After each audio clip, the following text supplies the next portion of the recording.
जय श्री गणेश। ओम विघ्नश्च गणेशश्च हेरम्बश्च गजाननः लंबोदरश्चैकदन्तः धूम्रकर्णो विनायक। आप सभी देशवासियों को एवं प्रदेशवासियों को गणेश चतुर्थी की बहुत बहुत हार्दिक शुभकामनाएं। इस वर्ष भगवान गणपति जी का 31/8/2022 दिन बुधवार भगवान गणपति जी स्थापित होंगे उस दिन, और बुधवार भगवान गणपति जी का स्वतः का दिन है। इसलिए भगवान इस वर्ष अपने ही दिन पे हमें सबको आशीर्वाद देने के लिए इस धरातल पे आ रहे हैं और अपने भक्तों की कामना को पूर्ण करने के लिए आ रहे हैं। जानकर आश्चर्य होगा कि हमारे सनातन धर्म में 3 पर्व बहुत विशेष महत्व रखते हैं। सबसे पहला है पुत्र पक्ष, फिर आता है पितृ पक्ष और तीसरा आता है मातृ पक्ष।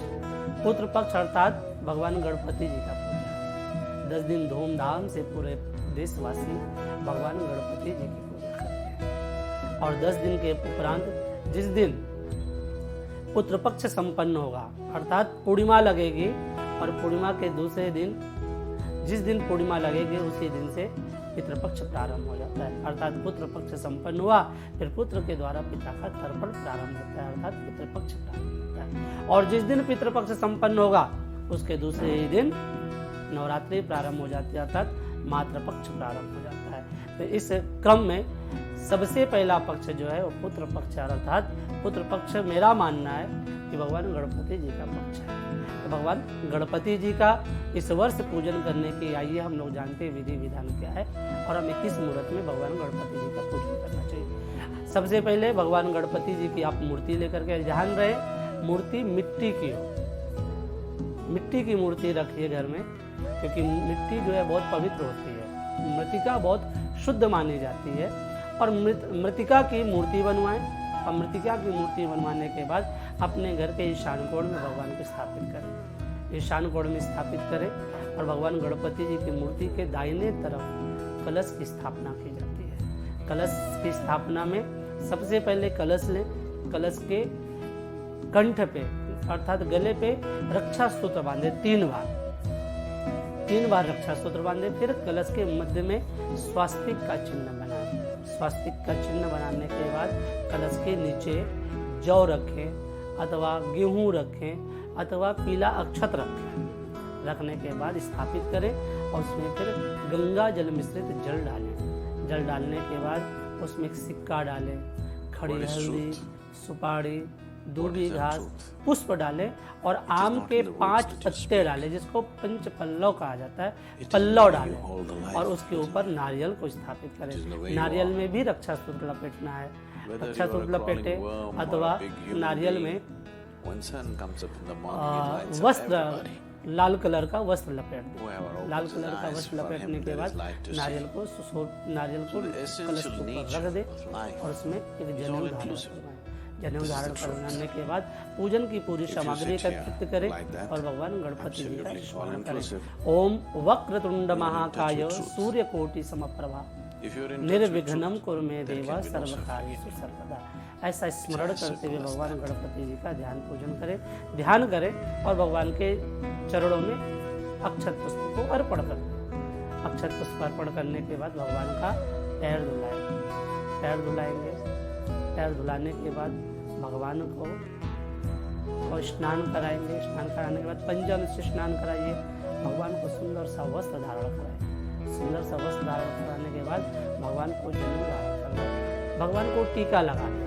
टीका लगाने के बाद अक्षत है, पुष्प है, और ध्यान रहे भगवान गणपति जी को चुटकी दूबी घास बहुत प्रिय, अर्थात दूबी की माला पहनाएं। भगवान जी को दूबी की माला पहनाएं, पुष्प की भी माला पहनाएं। इसके बाद भगवान को सुगंधित तेल अर्पण करें। सुगंधित तेल के बाद भगवान को धूप और दीप दिखाएं। भगवान को मोदक बहुत प्रिय है। मोदक प्रिय मुद मंगलदाता विद्या वारिध बुद्धि विधाता, अर्थात भगवान को मोदक बहुत प्रिय है। मोदक का भोग लगाएंगे। भगवान को मोदक बहुत प्रिय, मोदक प्रिय मुद मंगलदाता विद्या वारिध बुद्धि विधाता, अर्थात भगवान को मोदक चढ़ाएं। मोदक चढ़ा सकते हैं। भगवान को लड्डू बहुत प्रिय है। लड्डू के भोग लगे संत करे सेवा, अर्थात भगवान को लड्डू चढ़ा सकते हैं।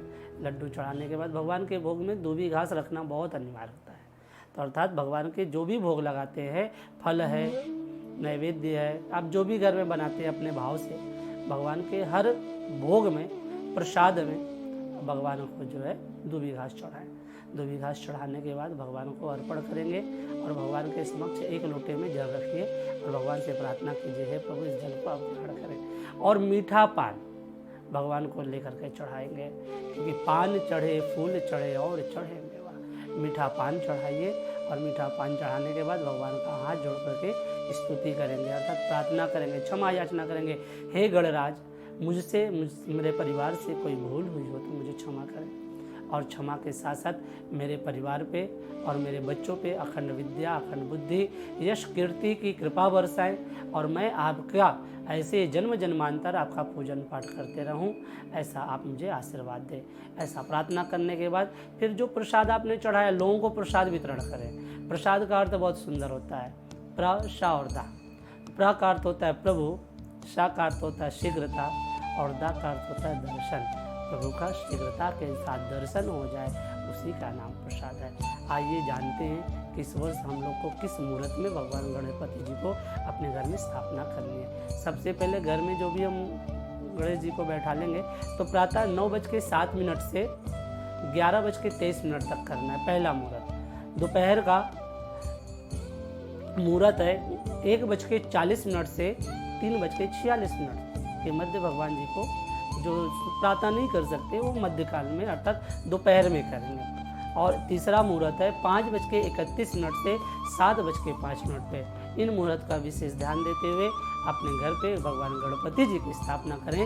भगवान गणपति जी रिद्धि सिद्धि के साथ, शुभ लाभ के साथ आपके जीवन में आनंद मंगलमय देंगे और आपके जीवन के कष्ट को हरेंगे, क्योंकि वो खुद ही विघ्न विनाशक है, विघ्नेश्वर है, विघ्नराज हैं। और भगवान गणपति जी इस वर्ष आप सभी भक्तों के ऊपर असीम कृपा बरसाएं।